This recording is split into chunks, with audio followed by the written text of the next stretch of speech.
Hi, I'm Malcolm McDowell. This is No Watch. No Watch. The time is no watch. But hey, catch you later.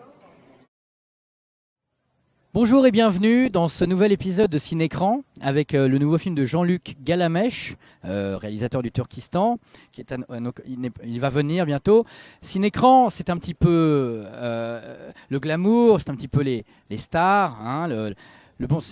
Qu'est-ce qui... Oui, Non, ici c'est No Watch. On t'aime bien Rurik, on suit ton boulot depuis un moment, mais là ton truc de ciné-écran, là, machin, les stars, machin, Rama, mes couilles, là, non, ça va pas le faire. C'est No Watch, le micro, tu vois. C'est No Watch, la caméra, c'est Philippe Roure derrière, et puis ciné-écran, on arrête. Hein. On parle d'autre chose maintenant, hein. Puis tu vas me virer cette vilaine chemise, hein, parce que là, c'est pas possible. Toujours. Alors j'ai à ma droite Rurik Salé, éminent membre de la rédaction de Mad Movies.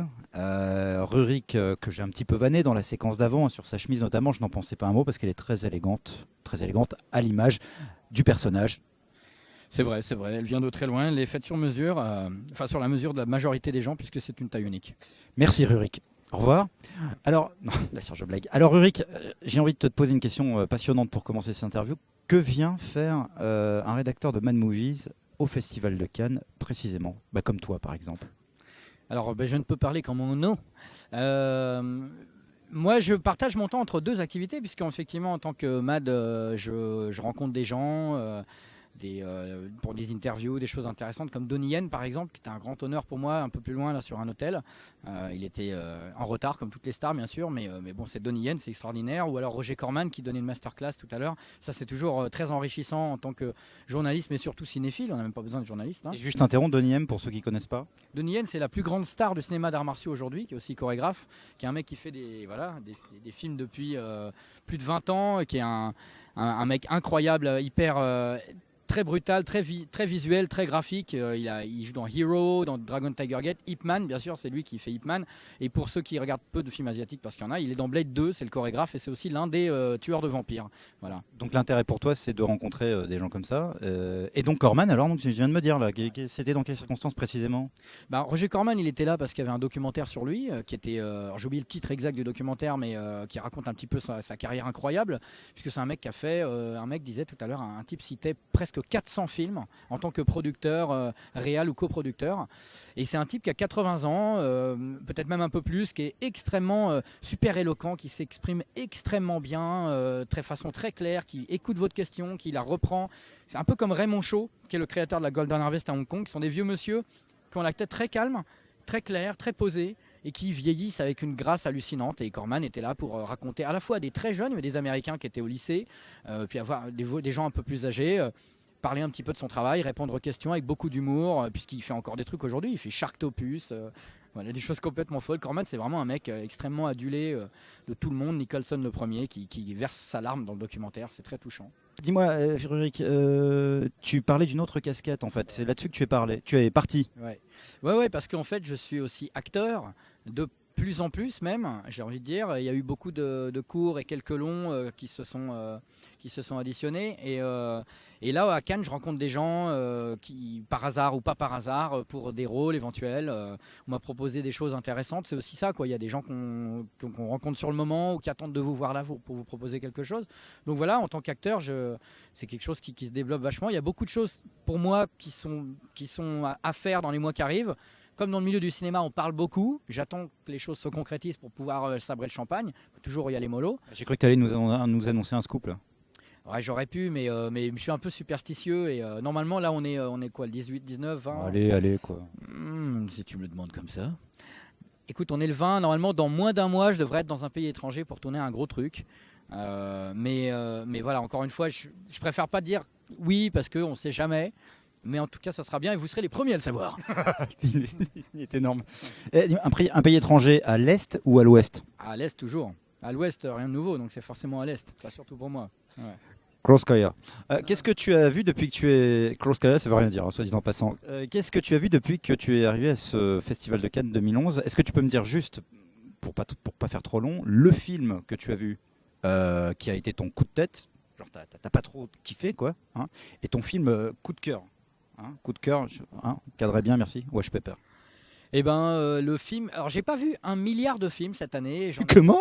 Ouais, non, j'en ai pas vu. J'en ai vu un peu moins que d'habitude, mais j'en ai pas vu des transcendants. Je dirais que ce qui m'a vachement marqué, alors je m'y attendais pas du tout, c'était Torrente 4 en 3D.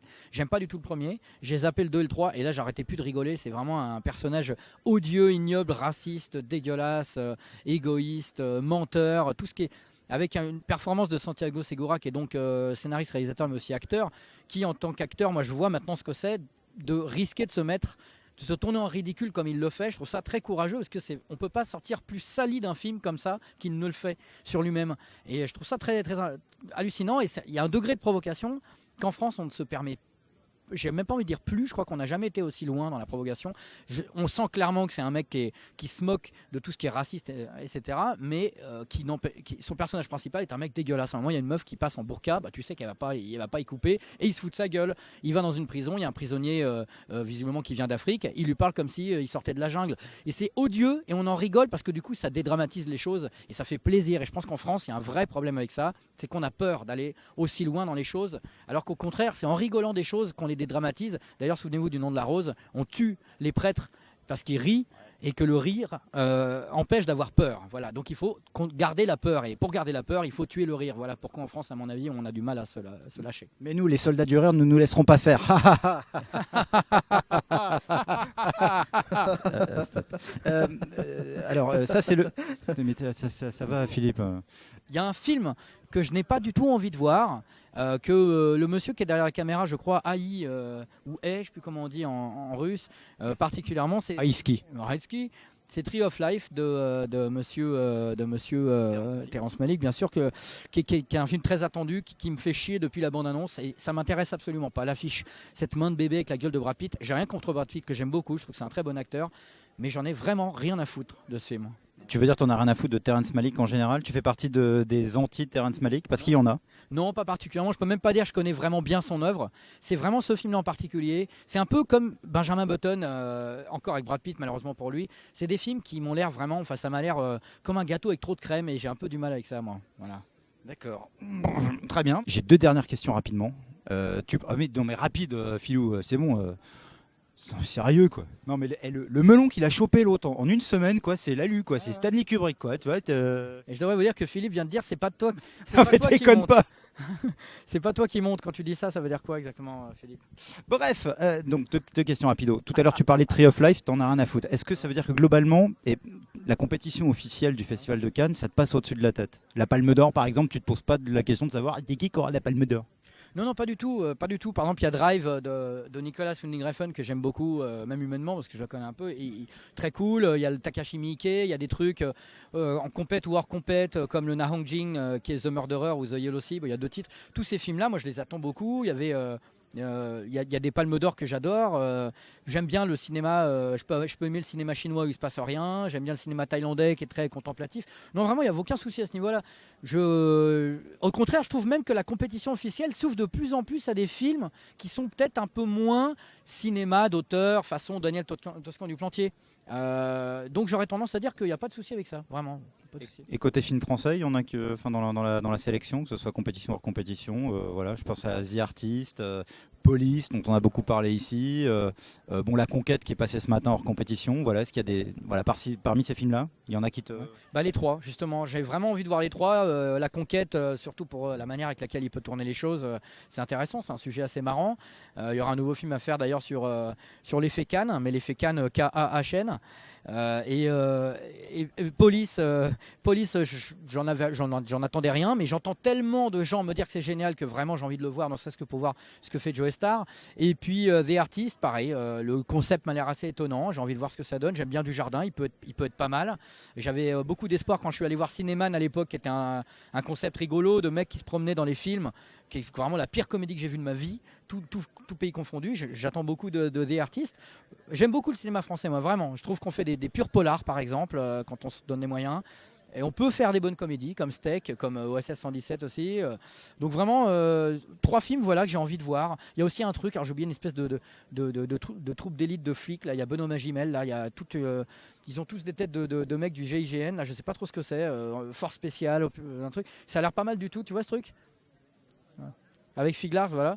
Alain Figlars. J'attends de voir ce truc-là. Eh ben, c'était super cool de te parler, merci. Poignée de main pleine de sable, de simple. Merci, bon retour à Paris. Merci. Salut No Watch, le festival touche bientôt à sa fin. On continue de rater toujours autant de films avec Roure, mais on a quand même vu The Beaver, le complexe du Castor en VF, qui était présenté avant-hier en hors compétition. The Beaver, c'est le film de Jodie Foster, dans lequel Mel Gibson, pour son grand retour devant la caméra, joue le rôle d'un père de famille victime d'une grande dépression qui le cloue vraiment au sol, au mur, au plafond, surtout dans son lit, et qui va, pour s'en sortir, trouver une forme d'autothérapie par l'intermédiaire d'une marionnette qu'il va en forme de castor, beaver en anglais, marionnette qui va se foutre par la main, sur la main, par laquelle il va désormais s'adresser au reste de tous ses interlocuteurs, sa famille y compris. Le film nous décrit comment sa famille et donc son épouse jouée par Jodie Foster va gérer cette nouvelle situation. Évidemment, cette façon de s'auto-soigner via cette marionnette va un peu dégénérer et va révéler aussi sa part d'ombre. La marionnette va prendre de plus en plus de place. Qu'est-ce qu'on a pensé de ce film ? C'est plutôt sympathique en fait. Moi j'y étais allé un petit peu en reculant. Je m'attendais à voir une espèce de téléfilm un peu pathos, un peu lamentable. Bon, c'est un téléfilm très clairement. C'est comme j'avais écrit, c'est un peu un movie of the week. Mais à l'arrivée, l'écriture, le scénario est quand même assez habile. L'interprétation est très correcte. Et on regarde on regarde tout ça sans s'ennuyer finalement. Mel Gibson montre quand même que malgré toutes ces frasques et ces dérapages lamentables depuis quelques années à Hollywood, il reste un très bon acteur. Quant à Jodie Foster, elle fait le pari du classicisme dans la mise en scène. Mais à l'arrivée, c'est plutôt payant. Et le film sort le 25 mai, je vous le recommande. Et il a plutôt été bien accueilli à Cannes, il est hors compétition. Mais il y a eu des applaudissements à la fin de la salle. Et j'aimerais bien pouvoir terminer cette rubrique tranquille, si c'est possible. On peut essayer d'être un peu professionnel. Voilà, The Beaver, le 25 mai. Mel Gibson n'était pas à la conférence de presse qui a suivi le film, mais il est venu quand même malgré tout sur la croisette. The Beaver.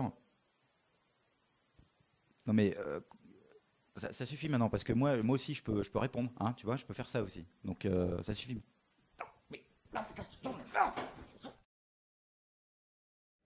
Hello, No Watch. Nous approchons vraiment de la fin de ce festival de Cannes 2011. Je veux vous parler quand même un tout petit peu de Drive, tandis que mon hélico arrive juste derrière. Du calme Jimbo, j'arrive. Mais pars pas du con. Putain, mais c'est pas vrai, il me fait toujours le coup. Je vais encore rentrer comme un con à la nage sur l'île de Lérins là. Bon, c'est pas grave. Bon, reviens Philou. Drive, gros succès pour ce film présenté en compétition sur la croisette hier. Drive de Nicolas Winding Refn, réalisateur danois si je ne m'abuse. Drive est un polar qui se passe à Los Angeles avec Ryan Gosling.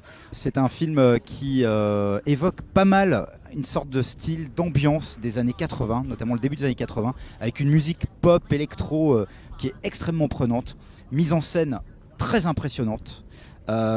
Qui moi aussi m'a fait penser un peu à du Michael Mann, William Friedkin des années 80, même si en conférence de presse Nicolas, je l'appelle Nicolas, c'est un pote, évoque plutôt Bullitt et le Point Blank de John Borman.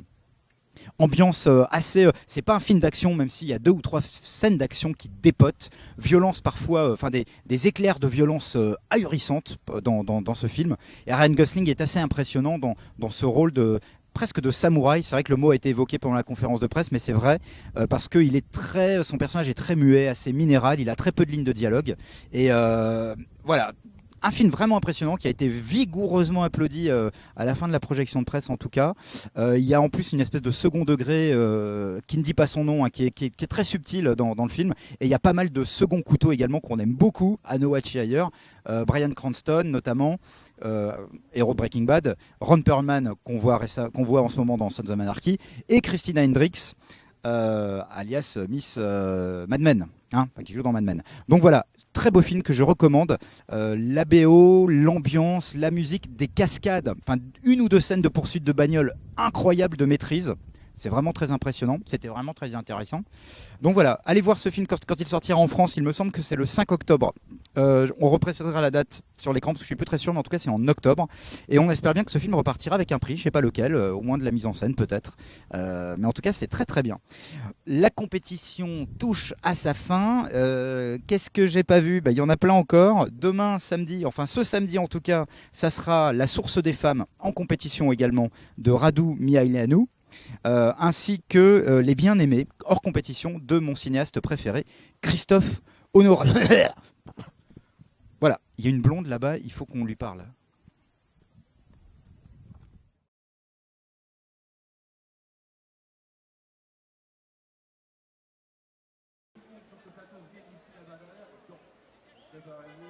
Chauffez-vous les filles. Voilà, vous allez voir, on fera ce point tout à l'heure. Je continue dans la présentation, on aura entendu chacun de leur retour. Et on aura beaucoup d'achour. Je vous propose de passer 2 heures en ma compagnie, avec un petit programme. Bon, 1h30 alors 1h30, 1 heure, ça va, 1 heure, c'est bon, 1 heure, ouais.